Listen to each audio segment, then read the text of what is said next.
यह कहानी है एक बुरे मजबूर पिता की है। एक गांव में एक आदमी रहता था जो बहुत बूढ़ा हो चुका था, जिस वजह से उसे कम दिखाई देता था और बहुत कमजोर हो गया था। इसलिए अपनी बची कुची जिंदगी अपने बेटे के साथ बिता सके इसलिए शहर में रह रहे उसके बेटे के घर रहने चला गया। बेटा एक शहर के छोटे मकान में रहता था। मकान तो उसका छोटा था लेकिन उसके अंदर जो चीजें थी वह महंगी थी। उस मकान में बेटा, उसकी पत्नी और उनका एक 5 साल का बच्चा, यह छोटा सा परिवार साथ मिलकर रहता था। बूढ़े पिता के आने से उनके परिवार का एक सदस्य और बढ़ गया।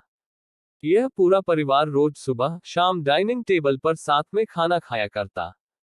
बूढ़ा पिता अपनी कमजोरी के चलते हमेशा खाने की चीजें नीचे गिराता रहता और कई बार कांच के बर्तन भी टूट जाया करते थे। कुछ दिनों तक तो बहू और बेटे ने यह सब सहन किया लेकिन बाद में वे दोनों बूढ़े की ऐसी हरकतों से चिढ़ने लगे। एक दिन बेटे ने कहा कि ऐसा कब तक चलेगा, हमें कुछ करना पड़ेगा। उसकी पत्नी भी इस बात से सहमत हुई। अगले दिन बेटा कहीं से एक पुराना मेज लेकर आया और घर के एक कोने में उसे लगा दिया और अपने पिताजी से कहा कि आप यहीं पर बैठकर खाना खा लिया कीजिएगा। उन्होंने एक लकड़ी का बर्तन भी बनवाया जिसमें वे अपने बूढ़े बाप को खाना देने लगे। अपने कांच के कीमती बर्तन बचाने के लिए अपने पूरे बाप को लकड़ी का बर्तन देने में उन्हें जरा भी शर्म नहीं आई।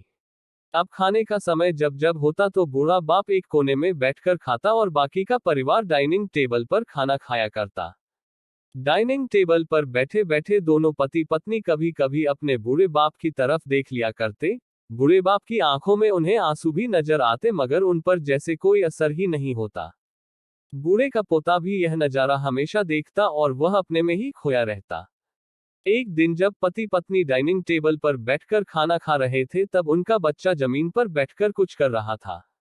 उन दोनों ने बच्चे के हाथ में लकड़ी का टुकड़ा देखा लेकिन उन्हें कुछ समझ में नहीं आया कि बच्चा लकड़ी के टुकड़े के साथ क्या कर रहा है। जब बच्चे के पिता ने उससे पूछा कि बेटा आओ खाना खा लो, तुम नीचे बैठकर क्या कर रहे हो, तब बच्चे ने भोलेपन से कहा, अरे मम्मी पापा, मैं आप दोनों के लिए लकड़ी का बर्तन बना रहा हूं ताकि आप लोगों को जब आप बूढ़े हो जाओ तो उस दिन मैं आपको खाना दे सकूं। अपने नादान बेटे द्वारा दी गई यह सहज बात दोनों के दिल में तीर की तरह उतर गई। दोनों एक दूसरे का चेहरा निहारने लगे। बिना कुछ कहे ही दोनों की आंखों में पानी आ गया और उन्हें अपने भविष्य की किताब अपने आंखों के सामने खुलती हुई नजर आई। उन्हें समझने में ज्यादा देर नहीं लगी कि अब उन्हें आगे क्या करना पड़ेगा। अगले दिन कमरे के कोने से वह पुराना मेज हट गया और अब बूढ़ा पिता और बाकी का परिवार साथ में मिलकर फिर से खाना खाने लगे। बूढ़े की कमजोरी की वजह से हो रही गलतियां भी अब किसी को नहीं चिढ़ाती थी।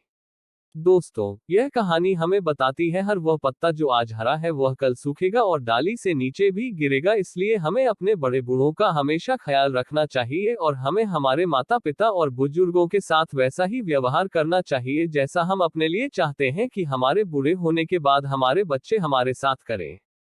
दोस्तों, अगर आपको कहानी अच्छी लगी तो चैनल को सब्सक्राइब करें और लाइक करें जिससे कि हमें और भी अच्छी कहानी आपके सामने रखने का अवसर मिले। धन्यवाद।